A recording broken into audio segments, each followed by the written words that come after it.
C'est-à-dire que Jeanne d'Arc n'est pas oubliée. Curieusement, c'est quelqu'un sur laquelle on a toujours écrit, évidemment, surtout à Orléans, à Rouen ou bien en Lorraine. On a toujours beaucoup représenté Jeanne d'Arc. Elle n'a jamais, et sa réputation n'a jamais disparu. Sa mauvaise réputation non plus. Sa bonne réputation soutenue par exemple par Richelieu et sa mauvaise réputation soutenue par les protestants qui reprennent les arguments des Bourguignons. Autrement dit, il y a toujours eu deux Jeanne d'Arc possibles. Ce qui singularise Jeanne d'Arc dans le Panthéon national, c'est que c'est une des rares héroïnes de l'histoire de France qui est saluée, on peut dire, par tous les partis, par toutes les églises, par toutes les femmes et les hommes de France, mais en lui donnant des interprétations totalement divergentes. Pour les catholiques, par exemple, c'est évident qu'elle est envoyée par le ciel, qu'elle est en quelque sorte promue par la Providence pour sauver la France. La France était la fille de l'Église, et donc si elle suivait les recommandations du ciel, c'est-à-dire les croisades avec Saint-Louis, par exemple, si elle était fidèle aux préceptes de l'Évangile, elle serait récompensée dans les moments de crise, et en quelque sorte, Jeanne d'Arc était la récompense des croisades pour les catholiques. Pour les laïcs, c'était la fille du peuple qui, du moment qu'elle sortait du peuple, notamment du peuple des campagnes, eh bien, venait racheter les fautes criminelles de la noblesse, de la monarchie, qui n'avaient pas fait leur travail face à l'invasion anglaise. Et ça montrait que le peuple, lui, était le vrai patriote quand tout l'appareil de l'État royal, de l'État monarchique, de l'État féodal s'effondrait. Le peuple était au rendez-vous pour sauver la France. Et donc Jeanne d'Arc était en quelque sorte celle qui préfigurait par cette action de résistance l'action de la résistance des soldats de l'an 2, de Hoche, de Kléber, de Marceau, voire même, pourquoi pas, du jeune Bonaparte. Donc il y avait en même temps, dans la France de gauche, la France de droite, dans la France catholique et dans la France laïque, un même hommage à Jeanne d'Arc, mais cet hommage, évidemment, n'avait pas la même couleur selon les points.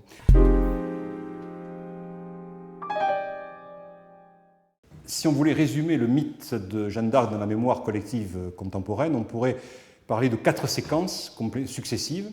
La première serait celle du temps du romantisme, qui va de l'époque de la Restauration jusqu'au Second Empire. Il va y avoir, durant tout le XIXe, au moins 2 Jeanne d'Arc possibles, et parfois même 3, c'est-à-dire la Jeanne d'Arc de gauche, fille du peuple trahie par le roi, brûlée par les prêtres, en gros, c'est la Jeanne d'Arc de Michelet, ou bien une Jeanne d'Arc beaucoup plus traditionnelle de droite, une fille pieuse, celle qui va plus tard être canonisée, et franchement monarchiste.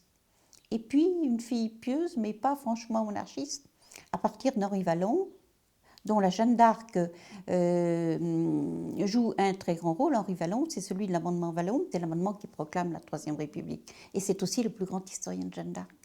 Et lui, il est républicain. Et donc il invente une espèce de troisième Jeanne d'Arc, à la fois républicaine et catholique. La deuxième séquence est celle qui correspond à la Troisième République, et plus précisément les années 1880-1920, c'est-à-dire celle qui voit le début du procès en canonisation lancé par Monseigneur Dupanloup, et qui voit aussi Jules Ferry laïciser l'école primaire et faire du livre du Petit Lavis le catéchisme national pour tous les Français. C'est ce qui va permettre aux Français de connaître Jeanne d'Arc comme une héroïne exceptionnelle, une héroïne unique dans les annales du monde, et ça aboutit, au lendemain de la guerre, à la canonisation de Jeanne d'Arc, en quelque sorte. Troisième étape, c'est celle de la Seconde Guerre mondiale et des suites de la Seconde Guerre mondiale. On va voir les collaborateurs et les résistants s'affronter autour d'elle. Les collaborateurs l'invoquent parce qu'elle est la victime des Anglais. Les gaullistes l'invoquent parce qu'elle est celle qui donne le la, en quelque sorte, à la résistance à l'occupant allemand. La dernière période, entre 1980 et à nos jours, commence, je dirais, sous une sorte de vide. L'Église, depuis le Concile, a abandonné Jeanne d'Arc, a considéré que les statuts sulpiciels n'avaient plus aucun intérêt, et donc il y a un vide qui se crée dans lequel va s'engouffrer le Front National pour récupérer Jeanne d'Arc. Mais en fait, ce n'est qu'une des facettes du mythe. On pourrait opposer à ce mythe politique, à cette récupération politique, l'énorme foisonnement culturel que suscite Jeanne, avec des livres chaque année sur elle, sur sa mémoire. Je pense au livre de Gerd Chromage, de Colette Bonne, de Philippe Contamine. Je pense aussi aux romanciers, par exemple Michel Tournier, au cinéma, qui n'a jamais été aussi riche autour de Jeanne d'Arc. En définitive, Jeanne est bien notre contemporaine.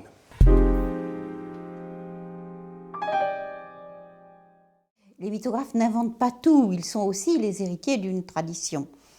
Mais au XIXe, l'histoire de Jeanne d'Arc fait d'énormes progrès. D'abord parce que tous les documents pratiquement sont publiés par Quicherat au milieu du XIXe.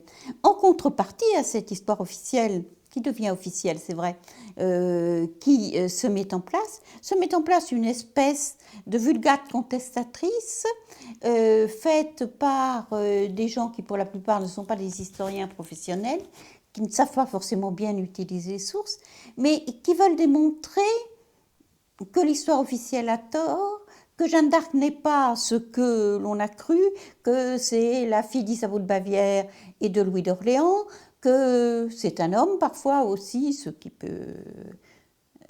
permet de répondre à la question, mais comment une femme, alors que les pauvres, faibles femmes sont au 19e cantonnées à la maison, comment une femme a-t-elle pu sauver le royaume? Plus récemment, à partir des années 60, il y a toute une utilisation de Jeanne d'Arc par les mouvements féminins ou féministes, dans la mesure où il est certain que Jeanne d'Arc a refusé le sort normal des femmes ordinaires, c'est-à-dire le mari, les enfants, la maison, ne jamais bouger de chez soi. Et elle a voulu aller par les grands chemins, se mêler de la politique, de la guerre. Enfin, c'est une femme extraordinaire, c'est certain.